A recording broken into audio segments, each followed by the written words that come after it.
Olá, no FESP em Ação de hoje você vai ver atividade física para idosos. História, quem foi o Coronel Pimenta de Pádua? E no quadro de entrevistas de hoje, legislação escolar. Tudo isso você vai ver no FESP em Ação, a Fundação de Ensino Superior de Passos a serviço da comunidade.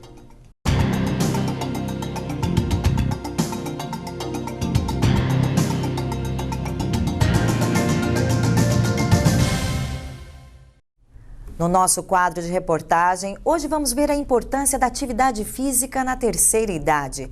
Há alguns anos, velhice era sinônimo de doença e de limitações físicas, mas a realidade de hoje é bem diferente. Confira na reportagem de Marcelo Augusto. Nas gerações passadas, pessoas de mais de 60 anos eram consideradas velhas, mas com os avanços da medicina e também de comportamento, esta realidade mudou. Hoje é possível encontrar pessoas de 70 ou 80 anos em pleno vigor físico e sem nenhum problema de saúde. E se alguém duvida desta informação, este senhor não nos deixa mentir. Aos 75 anos, ele esbanja a saúde frequentando a academia diariamente. A medicina hoje sabe muito bem que a saúde está na atividade física. O ser humano nasceu como um animal que é, para correr, para subir em árvore, para pular, para nadar, ter atividade física, extenuante mesmo, cansativa. E ele, pela vida moderna, ele passou a andar de carro, de elevador, né? A alimentação muito farta, falta de atividade física, levou à obesidade. A obesidade traz toda sequência de doenças, diabetes, hipertensão arterial, dores articulares, dores na coluna, câncer, tudo vem com obesidade, né? Então é o contrário do que se falava antigamente. Hoje a gente sabe que tem que ter atividade física. Segundo ele, o segredo para chegar na velhice com saúde é muito simples. A única coisa que eu fiz de especial, que tem muita gente que não faz hoje, pela propaganda, eu nunca aprendi a fumar e nunca aprendi a beber. Só atividade física, me alimentar bem, vamos dizer, hábitos saudáveis, dormir pelo menos 8 horas por noite, né? Ter uma vida muito regrada. E a compensação veio, que eu economizei em saúde esses anos todos, e hoje eu tenho para gastar. A qualidade de vida dos idosos mudou com a queda de 2 mitos antigos. O primeiro dizia que idoso não podia fazer esforço físico, e acredite, o segundo dizia que os gordinhos eram mais saudáveis. O gordura era sinal de saúde. A gente sabe que isso parecia ser, às vezes a pessoa ficava com uma aparência mais redondinha, talvez, né? Com o rosto um pouco mais esticadinho. Talvez seja por isso que eles atribuíam a gordura como saúde. Mas normalmente um peso saudável, ele é um peso que a gente fica com a aparência mais magra. Então a gente não tem que ser gordo para ser saudável. Tá certo? A gordura, ela tem aí tem que ter um olhar muito cuidadoso com isso, porque ela pode estar escondendo várias doenças, principalmente no idoso. E para quem pensa que ter uma vida saudável não pode comer nada de bom, o nosso atleta explica. Eu como de tudo que me dá prazer, tudo que eu gosto. Eu gosto muito de uma carne de porco, eu gosto muito de um queijo da canastra, bem gordo. Eu gosto muito de comer uma picanha, porque a virtude do alimento, se sabe hoje também, a medicina sabe disso, você pode comer o alimento mais saudável que existe, não é o alimento que a gente fala assim, eu como muita carne, minha alimentação é saudável, eu como muita carne. Está errado comer muita carne. Eu como muita verdura, a verdura que é o segredo, está errado. Nós não somos animais, não temos um aparelho digestivo para digerir a celulose das fibras, das verduras. Nós temos que comer proteína animal, nós temos que comer verdura, temos que comer fruta. Então a alimentação mais saudável é a mais variada possível, é comer de tudo, bem colorido, um prato bem colorido. Que prato que tenha a cor da cenoura, a cor do chuchu, a cor do arroz, a cor do feijão, a carne. Quanto mais colorido o prato, mais saudável, né? E frutas também, frutas coloridas, todas elas. Quanto mais frutas, melhor. É muita água que a fruta fornece, muita fibra e vitaminas, né? O segredo em toda alimentação é comer de tudo bem variado. Eu digo sempre o seguinte, o pecado não é você comer de tudo, o pecado é você comer tudo. Viu a mesa cheia, quer comer tudo da mesa, não é? Come um pouquinho de cada um, isso é saudável. Uma coisa é certa, não importa a idade e nem o local, todas as pessoas podem e devem praticar atividades físicas e nunca é tarde demais para começar. Dá leveza, né? Eu perdi, que a maioria lá está perdendo peso. A intenção é essa também, né? Dorme bem, come bem. Tem a vantagem da estação também, né? Come bem, dorme bem. Agora isso aqui é muito bom também para socializar. Tem gente que não tem coragem de entrar aqui e brincar.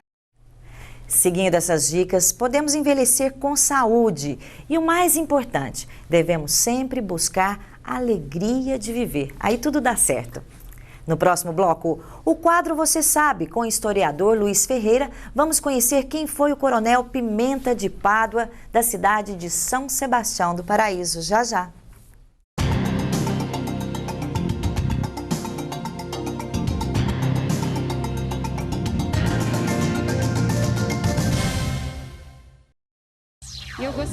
Eu gostaria de saber. Meu nome é Ivan Nicolas, sou estudante. Como devo fazer para negociar minha dívida? Ivan, primeira coisa que você tem que ter é paciência. Procure o órgão que uma empresa que você está devendo, seja um banco, uma empresa de telefonia. Tente uma negociação. Caso não seja possível essa negociação, procure o PROCON da sua cidade. E ainda, se até mesmo o PROCON não der conta, vai lá para o juizado especial da sua cidade, que lá, via judicialmente, você vai tentar parcelar essas dívidas, discutir esses juros, para que você possa saldar a sua dívida. Eu gostaria de saber.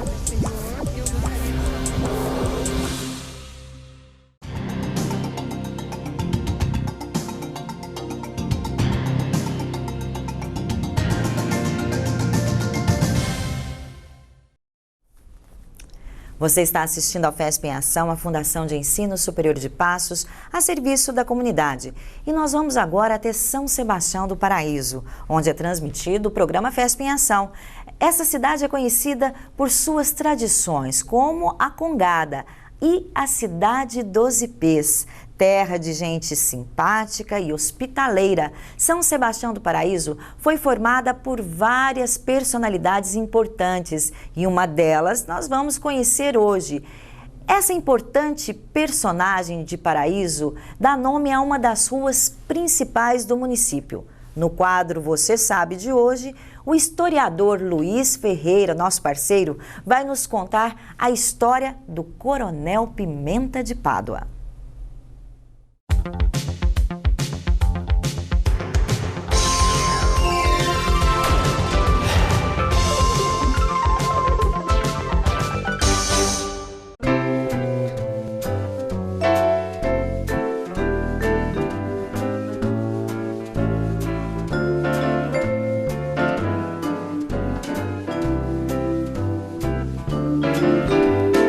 Você sabia que a Rua Pimenta de Pádua, de São Sebastião do Paraíso, é a sua principal via urbana?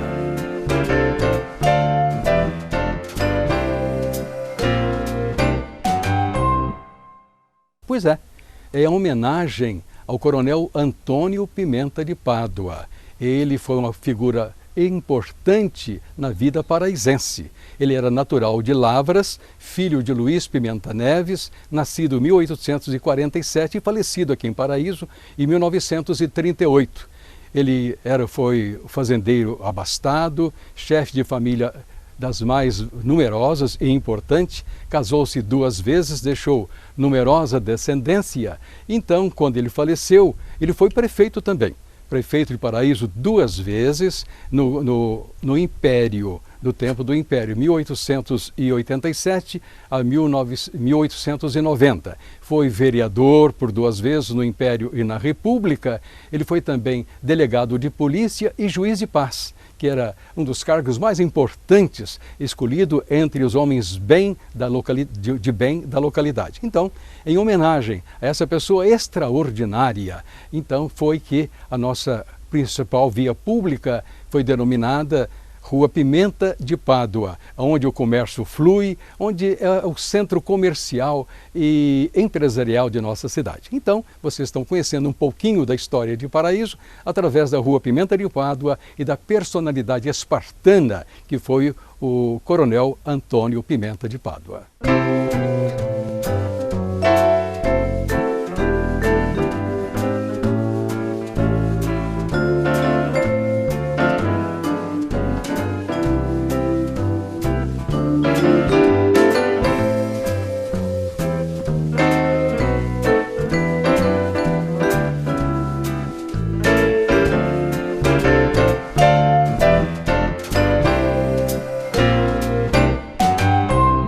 Olha, quando o coronel faleceu, em 1938, então a família houve por bem, e também as pessoas, os amigos, as pessoas dele, acharam que uma forma de eternizar a memória de um homem tão importante merecia um busto, e um busto de bronze. Então aqui está, no cemitério de nossa cidade, o busto em homenagem ao coronel, e a homenagem mais que oportuna, não é verdade?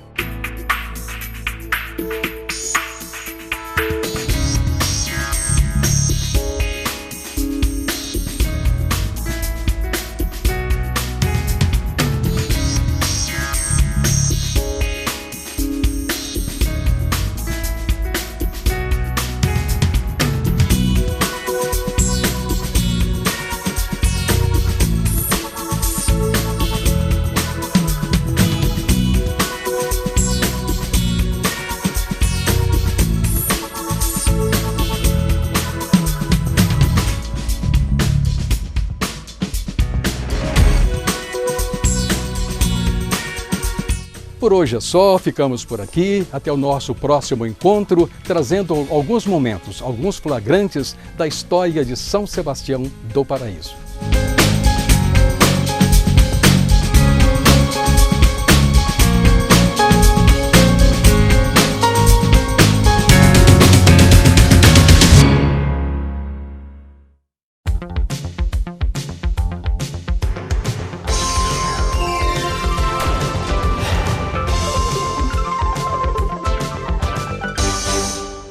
O senhor Luiz Ferreira é um dos colaboradores do programa FESP em Ação e é um prazer conhecermos um pouco mais da nossa história através deste grande homem que é o senhor Luiz Ferreira. O quadro, você sabe, será exibido toda segunda-feira aqui no FESP em Ação para trazer um pouco de história de nossas cidades. E se você quiser participar, entre em contato com a nossa produção pelo telefone 3529-6077. O DDD é 035. Veja no próximo bloco o quadro de entrevistas de hoje que vai falar sobre legislação escolar. Já, já.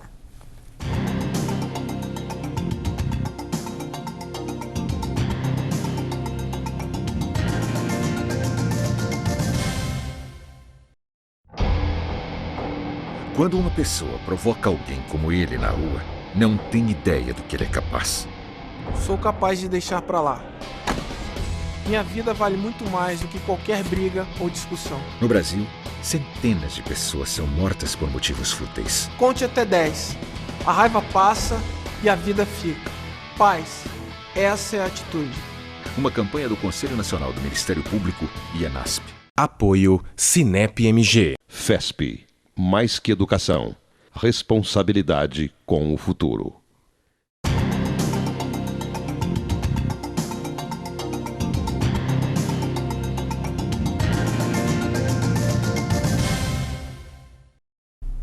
Você está assistindo ao FESP em Ação, a Fundação de Ensino Superior de Passos a serviço da comunidade. Veja agora no quadro de entrevistas um bate-papo especial sobre legislação escolar com Luciana Ricardino. Acompanhe. Bom, Larissa, no programa de hoje nós vamos conhecer um pouco como é o processo pedagógico das escolas estaduais da região da Superintendência Regional de Ensino de Passos. Nós vamos conversar agora com a Superintendente Regional de Ensino, professora Eunice Blanco Pereira Lima, também docente da FESP, e com a coordenadora do curso de Pedagogia da FESP e também pedagoga da Rede Pública, professora Rosânia Aparecida de Souza Fonseca. Dona Eunice, para começar a nossa conversa, eu gostaria que a senhora explicasse um pouco como funciona o processo, a organização, né, pedagógica do ensino fundamental. A organização do ensino fundamental, ele se estrutura em 9 anos. 5 séries iniciais e 4 séries finais. Aliás, anos iniciais e anos finais. A gente ainda está com essa nomenclatura de séries, sabe? Uhum. Então, a gente custa tirar, então são anos. E o ensino fundamental, na rede pública estadual, ele está estruturado em ciclo de alfabetização, que é um bloco de 3 anos. Uhum. Né? Então, o menino ele faz 3 anos, que corresponde ao primeiro, segundo e terceiro ano dele. E o ciclo complementar, que são os 2 anos finais dessas séries iniciais, que é o 4º e o 5º ano. Então, neste bloco aí de 3 anos e de 2 anos, a gente entende que o serviço pedagógico ele tem que trabalhar aí muito com esse pessoal. Por quê? Porque nós recebemos alunos maturos, imaturos, alunos assim que já têm assim, um certo conhecimento que traz de casa, outros que muita coisa não viram e outros que têm só a escola como o seu apoio. Então, a gente entende que o serviço pedagógico ele tem que realmente trabalhar principalmente nesses 3 anos, aí neste bloco de 3 anos, que é o bloco da alfabetização. Então, o aluno, nesses 3 anos, nós não temos a reprovação. Então, a palavra reprovação, ela vai sair do meu dicionário aqui. Então, nós podemos ter, às vezes, uma retenção de aluno para um período menor. Então, suponhamos, eu tenho uma turma lá que está fazendo o primeiro ano, e tem muito menino que já está bem avançado nas competências, nas habilidades, então este menino foi para frente. O outro, não é que ele não vai para o segundo ano, não, só que ele vai ter um tempo maior para ele ir para esse segundo ano. Então, a escola ela tem que oferecer várias oportunidades para ele, ela vai ter que, inclusive, este projeto, esse programa que a Secretaria da Educação criou, que chama o Programa de Intervenção Pedagógica, é justamente para isso, para trabalhar com esses meninos que estão com problema de aprendizagem, que está com um déficit bem menor do que os outros. Então, este programa ele tem dado muito resultado, porque, inclusive, este ano, a rede municipal, ela também aderiu ao programa. Os 853 municípios, né, de Minas Gerais, todos os prefeitos aderiram a que as escolas municipais também adotassem este programa de intervenção pedagógica. Bom, Rosane, e qual é a sua avaliação? Você acredita, de que modo você vê esse programa de intervenção pedagógica? Você acha que tem resultado? Isso vai ajudar os alunos no seu aprendizado? Bom, Luciana, Eunice, né, minha colega de trabalho aí de tantos anos, eu acho assim, nós estamos num momento muito importante para a educação. Uhum. Nós estamos no início, né, do século XXI, né, 2013, né, e hoje a gente está se debatendo em torno de algumas questões. Por exemplo, o que a gente tem no cenário da escola? A gente ainda tem uma estrutura que está muito respaldada à estrutura do século XIX, de escola, um modelo de currículo, organização professor-aluno, ainda muito respaldada na estrutura do século XIX. Nós temos um professor que é do século XX, que somos nós, nascidos e formados no século XX, e tendo que ministrar aula para o aluno do século XXI. E a conta não fecha, né? Não fecha, porque é uma estrutura que precisa ser readequada, é um professor que precisa ser novamente, ser oferecida a ele novas oportunidades de capacitação, para que a gente compreenda melhor esse universo desse aluno nosso, né, que está na sala de aula em pleno século XXI. Porque uma coisa nos intriga muito, por que o governo tem que determinar que a criança tem que ler e escrever até os 8 anos, se os nossos pais, se os nossos avós liam com tranquilidade no seu ensino primário? Então tem alguma coisa que não se fecha bem, né? Que não está legal realmente. Então alguma ação realmente tem que ser feita. Você pega, por exemplo, um aluno uma criança, qualquer criança, domina as tecnologias mais modernas de um celular, por exemplo, e não consegue entender as letras do alfabeto. Não consegue,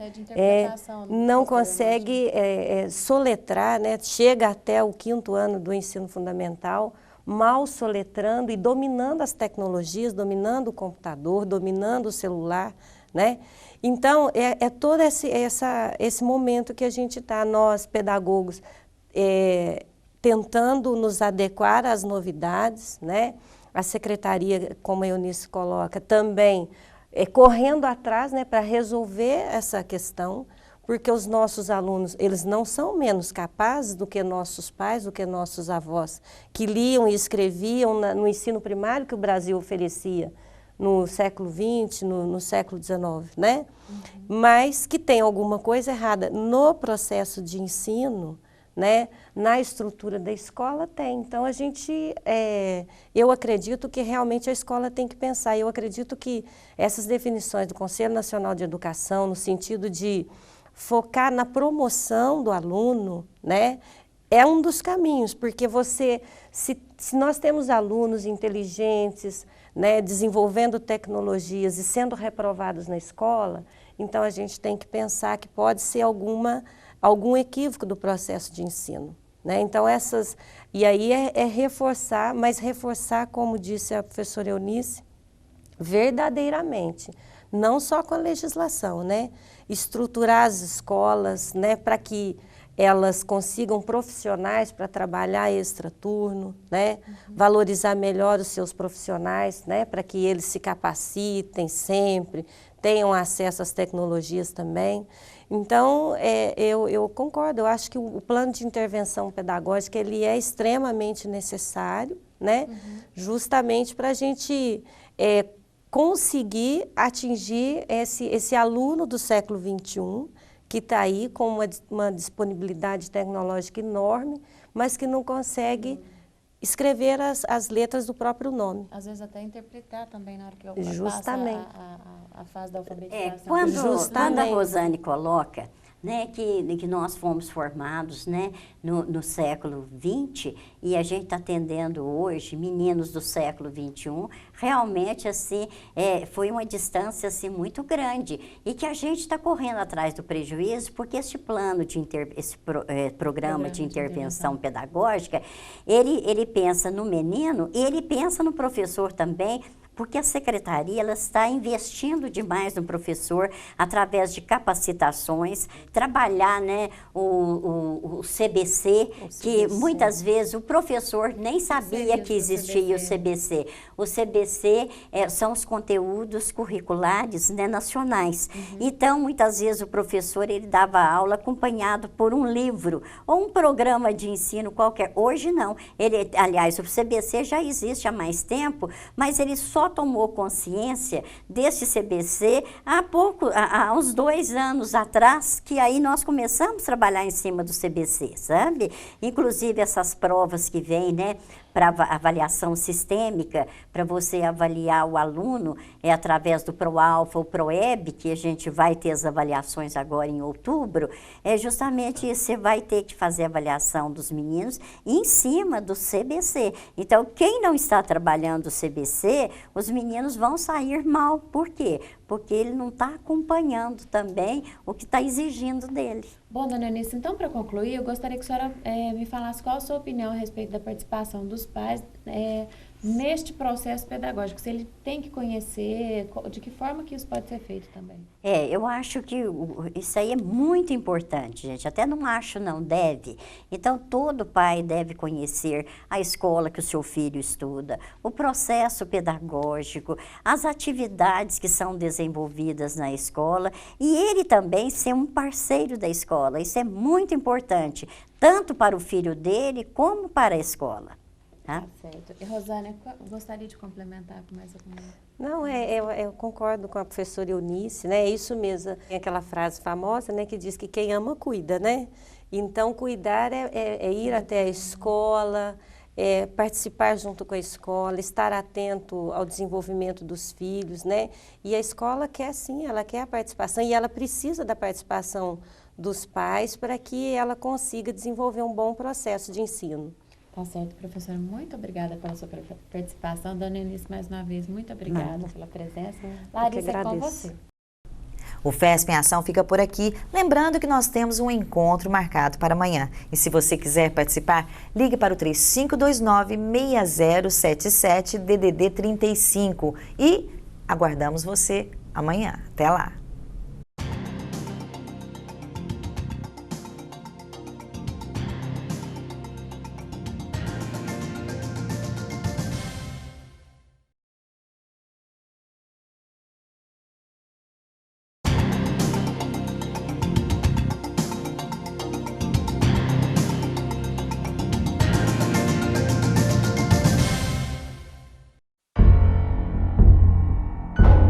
Você sabe o que ele faria se alguém o provocasse xingando, ofendendo, chamando para a briga? Nada. Minha vida vale mais do que qualquer briga ou discussão.